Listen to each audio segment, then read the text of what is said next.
Assalamualaikum warahmatullahi wabarakatuh. Selamat pagi teman-teman. Ketemu lagi di podcast Bang Taja, Bangga Tangsel Juara. Bentar lagi juga kita mau memperkenalkan maskot ya Pak. Maskot. Time song. Tapi kita lombain dulu. Oh gitu. Iya, disayembarakan. Kayak zaman ini ya, iya. Kerajaan ya, disayembarakan. Bener-bener. Itu untuk apa? Untuk melibatkan seluruh masyarakat itu ikut terlibat dalam kegiatan Porprov itu. Betul. Penting banget. Biar merasa ini sense of belonging-nya muncul. Siap. Kayak di daerah sebelah tuh, dengar-dengar kan viral banget tuh Pak. Banyak banget tuh masyarakat RT RW terlibat tuh. Oh iya, itu kita ngeliat sendiri. Saya sama Aris tuh sepedaan ke kampung-kampung ya. Itu tiap RT RW itu membuat baliho, Gapura bikin gitu ya. begini gapura selamat ya. kayak Agustusan. Tapi temanya Porprov. keren banget lah. Sampai kelurahannya itu jadi posko. Jadi kelurahannya posko untuk masyarakat bisa involve, terlibat langsung dalam kegiatan. Jadi terlibatnya itu bisa ya sebagai tamu ya, sebagai tuan rumah mereka tentunya menyambut tamu ya, apa istilahnya, mempersilahkan atau memuliakan tamu. Iya. Itu keren konsepnya sih. Semoga di Tangerang Selatan nanti Porprov gitu ya Pak ya. Bisa. Wah, ini makanya kita lagi gali. Iya. Oke, guys, ini udah lama kita nggak ketemu Pak Ketum karena beliau sibuk, warawiri ngurusin olahraga gitu ya. Humasnya juga sibuk sebenarnya. Humasnya yang sibuk. Jadi Pak Ketum, ini Porprov 2026, agenda kita kan melibatkan involving semua stakeholder dan society gitu ya, masyarakat gitu ya pada umumnya. Jadi step-step apa nih yang mau KONI Tangsel ambil nih? Ya, jadi kita mencoba untuk melibatkan seluruh stakeholder yang ada di masyarakat di Tangerang Selatan. Karena bahwa Porprov itu bukan cuma gaweannya punya Dispora, punyanya KONI, bukan, atau punyanya Pemkot doang, bukan. Ini adalah punyanya masyarakat Tangerang Selatan. Sudah sewajarnya selaku tuan rumah yang baik, kita harus mempersiapkan segalanya. Tadi bikin jingle, ya, bikin maskot, kita libatin. Jadi ntar kita sayembarakan, kita lombakan, mana yang terbaik, itu yang akan kita pakai. Ada hadiahnya ini. Oh ada. Hadiahnya. Ada. Dicatat. Ada. musisi lokal tolong dicatat. Keliling Monas. Ada keliling Monas. Ya, jadi kemarin kita sempat lihat viral dan baca-baca bareng-bareng tuh Pak ya. Jadi pride-nya itu lebih. Yang saya lihat sih cabur anggar di salah satu desa, cabur ini di salah satu desa gitu. Itu pride-nya setiap ada event tuan rumah main ataupun bukan tuan rumah main itu supportnya luar biasa. Ya kalau yang biasa-biasanya memang mobilisasi ya. Artinya memobilisasi anak sekolah. Menurut saya itu sah-sah aja. Boleh-boleh aja itu metode. Tapi yang paling pas sebenarnya adalah melibatkan masyarakat. Itu emang gue mau datang, gue mau kasih support. Itu yang perlu kita exercise nih. Perlu kita cari bagaimana caranya rumusannya biar masyarakat pada emang gue mau datang nih, gue mau ngasih support. Ya itu informasinya harus jelas berarti. Betul. Itu sih. Saya kira punya kita Pak. Saya mau cut dulu, tar dulu. Lanjut berarti. Oke, Pak. Terkait itu juga kan kalau semua masyarakat terlibat ini bukan tidak ada something buat masyarakat pasti dong. Oh iya. Kan? Nah ini mungkin Pak perlu diedukasi juga atau disiarkan juga bahwa olahraga ini bukan cuma urusan atlet olahraga loh, tapi masyarakat juga akan dapat dampak atau ininya baiknya gitu. Nggak apa-apa Mas. Sini aja Mas. Masuk frame juga boleh Mas. Tahu KONI nggak apa? Nggak tahu. Ya. Tahu KONI nggak? Olahraga gitu. Iya, betul. 100 batu Mas. Cakep. Jadi gini, tadi bahwa dampak itu bicaranya ya. Setiap event yang kita selenggarakan harus berdampak. Dampaknya juga bukan yang jelek ya, tapi sih dampak positif. Itu yang KONI selama ini menekankan untuk teman-teman cabur. Setiap bikin event itu bisa melibatkan semua unsur. Paling tidak memberikan manfaat buat sekeliling. Dengan apa ya? Tadi UMKM. Ya.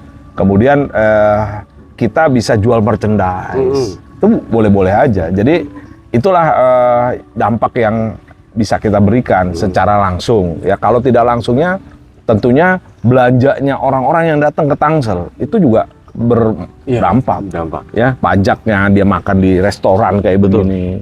Ya, kemudian dia belanja di mall misalnya, dan dia menginap di hotel. Nah, itu sebuah apa ya, yang sebenarnya kita pikirin untuk kenapa luar negeri bisa meng-create sebuah event dan semua orang datang ke tempat tersebut.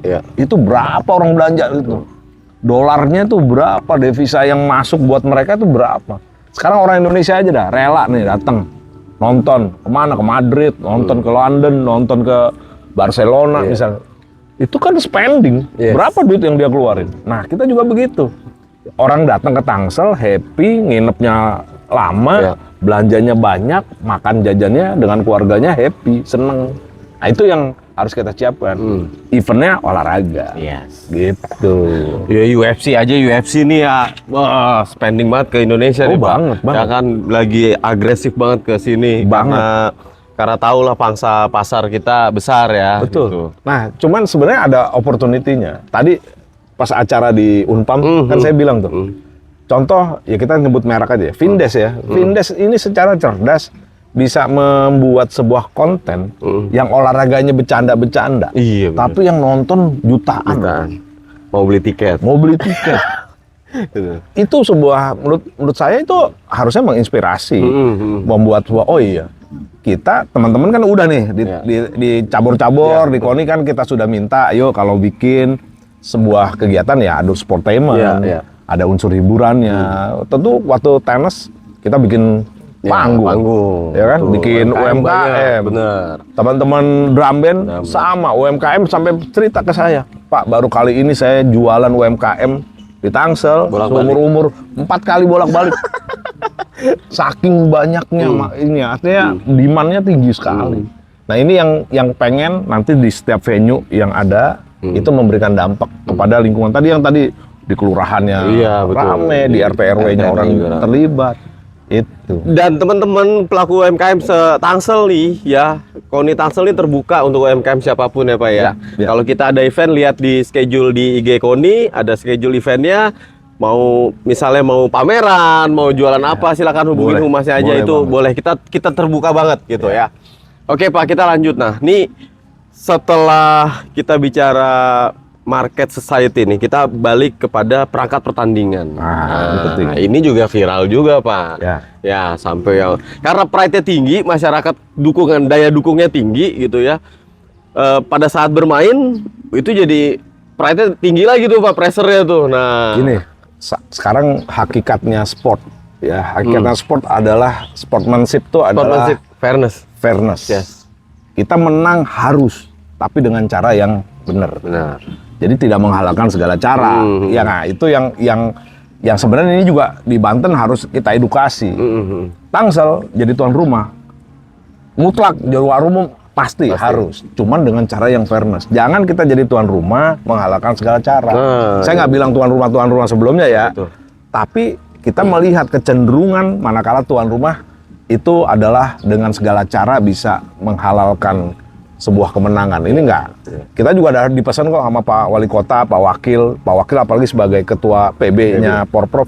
Kita harus menang, wajib. Tapi dengan cara-cara yang benar, yang elegan. Jangan dengan menghalalkan segala cara. Kemarin kan terjadi tuh ya. Ada Porprov lah di daerah lain. Ya akhirnya eksesnya jelek. Kan gitu ya. Viral kemana-mana. Ya kita butuh menang pasti, tapi dengan cara yang benar. Kan gitu. Oke, jadi kita besok Porprov, makanya dari KONI mulai sekarang tuh sudah digalakan kualitas dari perangkat pertandingan, sumber daya manusia di perangkat pertandingannya, ya. Baik itu pelatih maupun perwasitan gitu. Nah, ini Pak, nih last question mungkin ya untuk pagi ini nih ya kan. Seberapa siap nih perangkat pertandingan kita Pak? Either itu pelatih maupun wasitnya? Kalau bilang kita, berarti itu kan Tangsel ya. Sementara Porprov ini adalah sebuah hajatan provinsi. Tentunya Pengprov, KONI provinsi punya peran di sana. Dan dia juga harus bertanggung jawab untuk mengadakan itu. Bahkan kita ngobrol di beberapa ketua Pengprov, itu akan ngambil wasit-wasitnya nasional Dari PB. dari PB. Yap. Artinya ini sebuah langkah fairness yang mungkin harus kita lakukan. Iya, betul. Sehingga kalau nanti wasitnya masih dari daerah-daerah yang ada di Banten, Iya. timbullah Tanda kutip. ya, quote and quote, ada lirik-lirik, ada apa. Tapi kalau yang menggunakan adalah dari PB, dan saya udah ngobrol kok di beberapa ketua-ketua Pengprov, mereka sepakat untuk itu. Jadi ada beberapa komunikasi yang sudah kita jalin, alhamdulillah mereka pada prinsipnya sebenarnya support banget lah untuk Tangsel dan berharap. Nah ini nih yang berat. Harapannya Tangsel ini sukses menyelenggarakan ini dengan lebih sukses dibandingkan daerah kota kabupaten lainnya. Ini kan satu hal, bukan beban ya, menjadi sebuah challenge. Motivasi lebih. Motivasi lebih untuk kita memberikan yang terbaik untuk tamu-tamu kita. Oke. Dan ini nggak gampang. Betul. Nggak gampang. Dan yang ya saya sedikit lah ya mengenai ini nih masalah apa nih penggantian ketua KONI. Ini hangat juga ini. Rame, banyak banget wartawan nanya-nanyain saya. Jadi saya ingin menyampaikan bahwa kegiatan itu, penjaringan kah apa itu udah diatur. Ya, kalau ada orang bilang nggak diatur, berarti dia waktu rapat kerja tidur kali. Atau di luar Atau nggak datang. Itu nggak datang. Iya. Sehingga dia tidak tahu bahwa itu sudah kita bahas dalam sebuah jadwal agenda yang sudah ditentukan. Alhamdulillah kita dari sisi organisasi baiklah. Kita jalankan itu sesuai dengan ADART. Jadi kalau pada nggak tahu, ya harusnya ada ditanya, lu pengurus apa bukan, malah kok nggak tahu kan gitu ya. Sehingga itu yang harus diluruskan. Kemudian saya kok kelihatan bukan kurang bergairah gitu ya. Saya lebih fokus bahwa ini tahun terakhir kita pengurus di KONI. Menurut saya malah justru di akhir ini jangan sampai kita melakukan hal-hal yang kurang pas. Banyak target-target kegiatan, bahkan nih saya melihat ya di anggaran ini udah bulan ke-7. Anggaran kita tuh serapannya masih 30%-an. Sehingga buat saya ini jadi satu hal yang harus kita kejar. Betul. Ya, jangan nanti ada persepsi bahwa lu kemarin minta gede ternyata nggak bisa diserap. Salah lagi nanti kita. Jadi saya lebih fokus untuk menyelesaikan ini. Perkara dipilih lagi atau enggak, itu saya serahkan mekanismenya kepada teman-teman cabur. Karena demokrasi ya Pak? Demokrasi, siapapun boleh. Ya, itu juga bilang, kok ditutup-tutupin? Suruh ketemu sama gua yang ngomong ditutup-tutupin. Ya, karena menurut saya jangan menjadi bola liar, jadi isu-isu yang digoreng, ya. Saya tahu itu ada yang mainkan itu, jadi maksud saya ya kita kalau mau jadi apa-apa yang fair aja lah, yang fair aja. Kemudian pelajari bener-bener, jangan asal ngomong, bikin statement di media atau bikin di mana-mana satu hal yang menurut saya nggak kondusif. Kita sekarang lagi menguatkan teman-teman cabur untuk fokus ke target kita menjadi juara umum. Apa yang belum punya, apa yang udah punya, apa yang harus dilengkapi, apa yang harus dibuat. Itu yang harus kita fokus itu, bukan fokus kita terkotak-kotak. Saya agak ini juga, kok jadi kita terkotak-kotak. Miris ya Pak? Miris. Dan buat saya jangan kita ribetkan atau kita pusingkan dengan satu hal yang buat saya pribadi mau jadi atau enggak saya nggak ada soal. Jadi itu semuanya sudah diamanahkan oleh Allah. Jadi garisnya itu udah ada di Yaumul Mahfudz. Jadi kita udah nggak usah pusing, nggak usah takut, ya nggak usah punya, gue punya target nih, gue harus. Yang gitu-gitu malah kita harus tanda tanya besar sih. Jadi dengar guys, ini di sela-sela ini ada statement dari Ketua KONI Tangerang Selatan bahwa siapapun yang mau jadi Ketua KONI Tangerang Selatan itu terbuka. Ini demokrasi pasti, tapi dengan mekanisme yang sudah diatur dengan undang-undang keolahragaan begitu ya Pak? Di ADART. Ya di ART gitu. Oke. Jadi kayaknya nih kalau gua terusin makin anget. Jadi mendingan kita minum aja. Minum dulu. Kita bahas lagi, ketemu lagi di Bang Taja nanti podcast after pesan-pesan berikut ini.